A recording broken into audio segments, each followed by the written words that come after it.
ഞാൻ വളച്ചുകെട്ടില്ലാതെ പറയാം. ഞാൻ വിവാഹിതനായിരുന്നു. 2 വർഷം ഭാര്യയുമായി ജീവിച്ചു. 5 വർഷം മുമ്പ് പ്രസവത്തിൽ അവളും എൻ്റെ മോനും മരിച്ചു. പിന്നെ 2-3 മാസം മുൻപ് വരെ എനിക്ക് ഒരു വിവാഹത്തിനെക്കുറിച്ച് ചിന്തയില്ലായിരുന്നു. പക്ഷേ ഇച്ചുട്ടൻ്റെ ബർത്ത്ഡേക്ക് അവനെ കണ്ടതു മുതൽ എൻ്റെ കുഞ്ഞ് ജീവിച്ചിരിക്കുന്നത് പോലെ. എൻ്റെ മോൻ ഇന്നുണ്ടെങ്കിൽ ഇച്ചുട്ടൻ്റെ സെയിം പ്രായമാകും. അവനെ എനിക്ക് സ്വന്തമായി വേണം. അതിന് ഞാൻ കണ്ട വഴി പാർവതിയെ വിവാഹം കഴിക്കാം എന്നതാണ്. പാർവതിക്ക് എന്നെ ഭർത്താവായി കാണാൻ കഴിഞ്ഞില്ലെങ്കിലും കുഴപ്പമില്ല. നിയമത്തിൻ്റെ നാട്ടുകാരുടെയും മുന്നിൽ എനിക്ക് ഇച്ചുട്ടൻ്റെ അച്ഛനാവണം. എന്താണ് ഡോക്ടർ ഈ പറയുന്നത്? നിങ്ങൾക്കെല്ലാം തമാശയാണ്. അതിൽ എന്നെ പെടുത്തരുത്. ഞാൻ വിവാഹിതയാണ്. ഭർത്താവ് മരിച്ചു എന്ന് കരുതി ഇങ്ങനെയൊന്നും പറയരുത്. ഞാൻ ഇന്നും എൻ്റെ ഗൗതമിൻ്റെ ഓർമ്മകളുമായി ജീവിക്കുകയാണ്. എന്നെ മുന്നോട്ടുള്ള ജീവിതത്തിന് അത് തന്നെ ധാരാളം. അവൾ അല്പം ഗൗരവത്തിൽ തന്നെ പറഞ്ഞു നിർത്തി. പാർവതി, തനിക്ക് തൻ്റെ ഭർത്താവിനോട് ഇന്നും പ്രണയമാണ്. അതുപോലെ തന്നെയാണ് ഞാനും. എനിക്കും എൻ്റെ ഭാര്യ പ്രാണനാണ്. ഇത്രയും കാലം അവളുടെ ഓർമ്മയിൽ തന്നെയാണ് ഞാനും ജീവിച്ചത്. ഇച്ചുട്ടനെ കണ്ട അന്നു മുതൽ എൻ്റെ മനസ്സ് എൻ്റെ കയ്യിൽ ഒതുങ്ങുന്നില്ല. പാർവതി, ഞാൻ നിന്നോടൊരു ഭർത്താവിൻ്റെ അധികാരം ഒരിക്കലും കാണിക്കില്ല. നമ്മൾ രണ്ടാളും തുല്യ ദുഃഖിതരല്ലേ? മുന്നോട്ടുള്ള ജീവിതം നമുക്ക് ഒരു ഫ്രണ്ട്സായി ജീവിക്കാം. ഇച്ചുട്ടൻ ഒരു അച്ഛൻ്റെ കുറവ് എന്നിൽ കൂടി നികത്താൻ പറ്റില്ലേ? ഞാൻ നിർബന്ധിക്കുന്നില്ല പാർവതി. താൻ ചിന്തിക്ക്. നീ നിന്നെക്കുറിച്ച് മാത്രം ചിന്തിക്കാതെ വളർന്നു വരുന്ന മകനെക്കുറിച്ച് ചിന്തിക്ക്. അവനും ഒരു അച്ഛൻ്റെ സ്നേഹം, കരുതൽ ആഗ്രഹിക്കുമ്പോൾ ഒരു അച്ഛൻ്റെ എല്ലാവിധ കരുതലും എനിക്ക് നൽകാൻ കഴിയും പാർവതി. ഹരി അവിടെ നിന്നും എഴുന്നേറ്റ് പുറത്തേക്ക് നടന്നു. പാർവതി ചാരിയിലേക്ക് തല ചായ്ച്ച് കണ്ണടച്ചങ്ങനെയിരുന്നു. ധ്രുവ്, നീ ഇതുവരെ ഉറങ്ങിയില്ലേ? രവി ചോദിച്ചുകൊണ്ട് അവൻ്റെ റൂമിലേക്ക് കയറി വന്നു.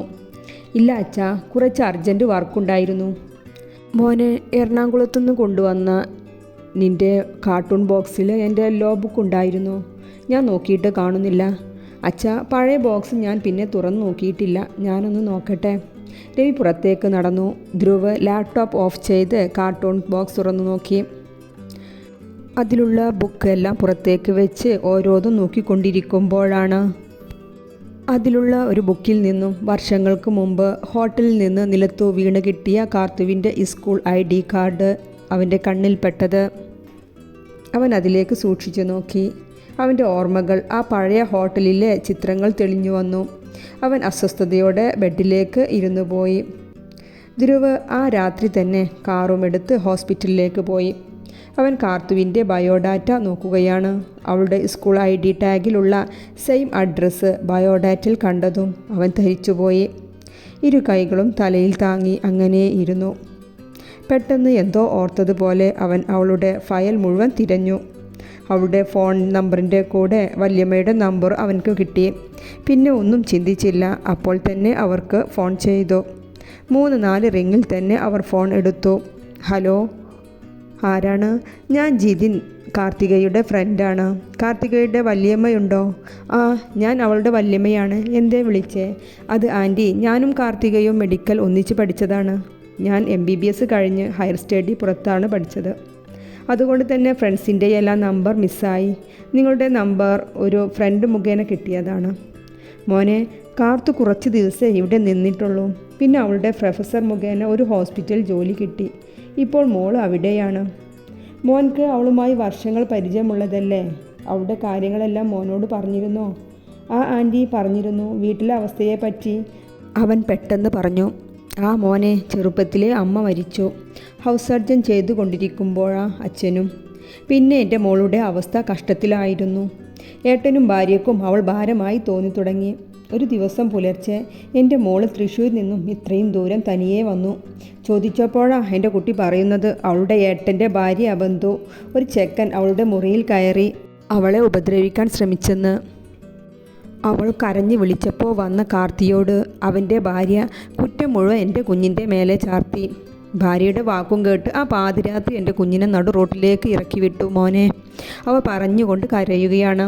അവളുടെ ജീവിതത്തിലെ ഓരോ ദുഃഖ സംഭവവും അവൾ അവനോട് വിവരിച്ചു കൊടുത്തു. അമ്മയെ അച്ഛൻ കൊന്നത് മുതൽ ഹോട്ടലിലെ സംഭവം അടക്കം എല്ലാം അവർക്ക് എന്തോ ധ്രുവിനോട് എല്ലാം പറയാനാണ് തോന്നിയത്. എല്ലാം ധ്രുവ് നിശബ്ദം കേട്ടിരുന്നു.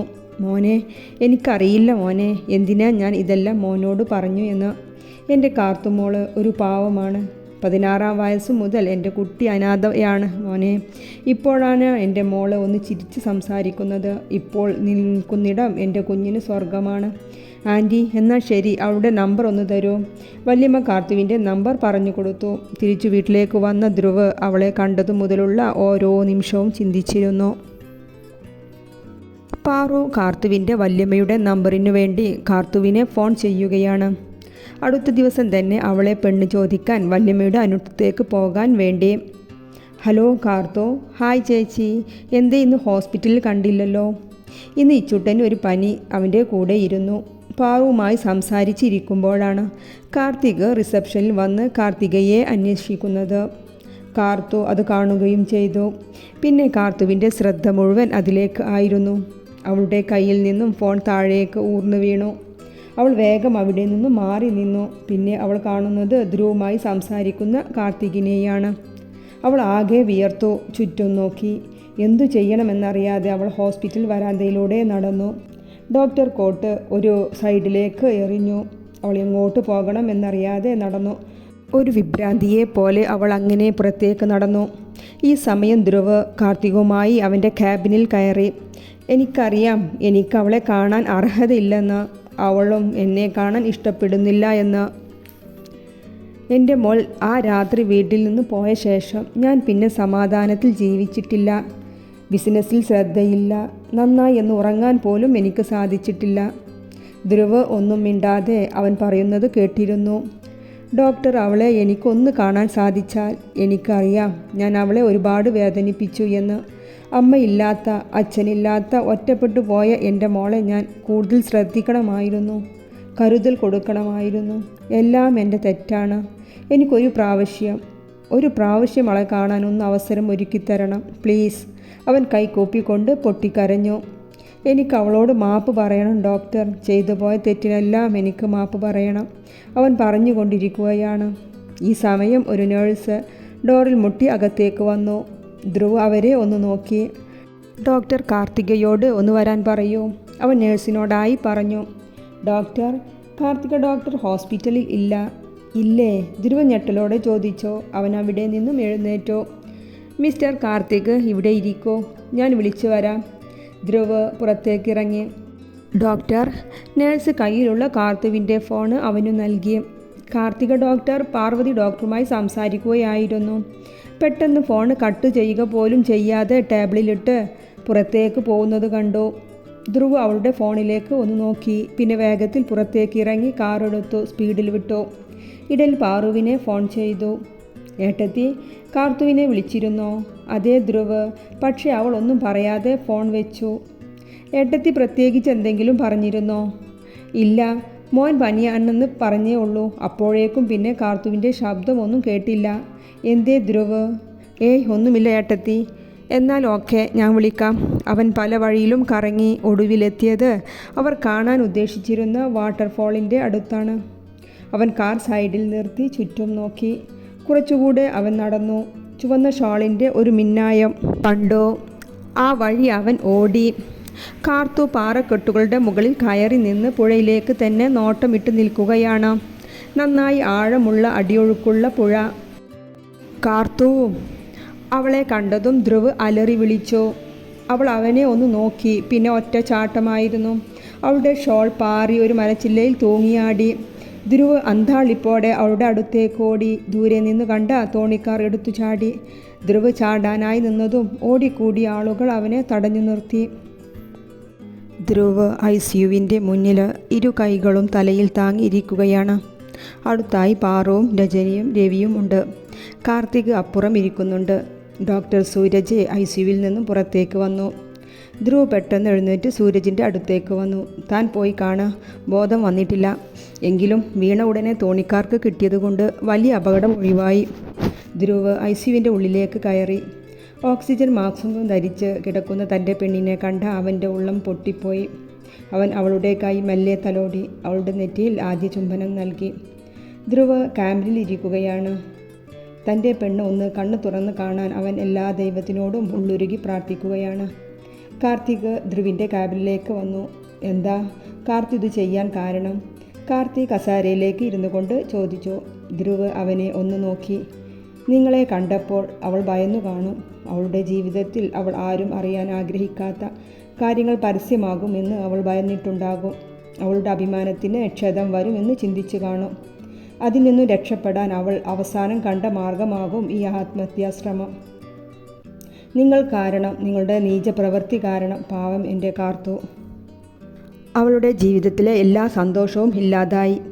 സാധാരണ സഹോദരൻക്ക് തൻ്റെ സഹോദരിമാരോട് വളരെ സ്നേഹം ആകുമല്ലോ.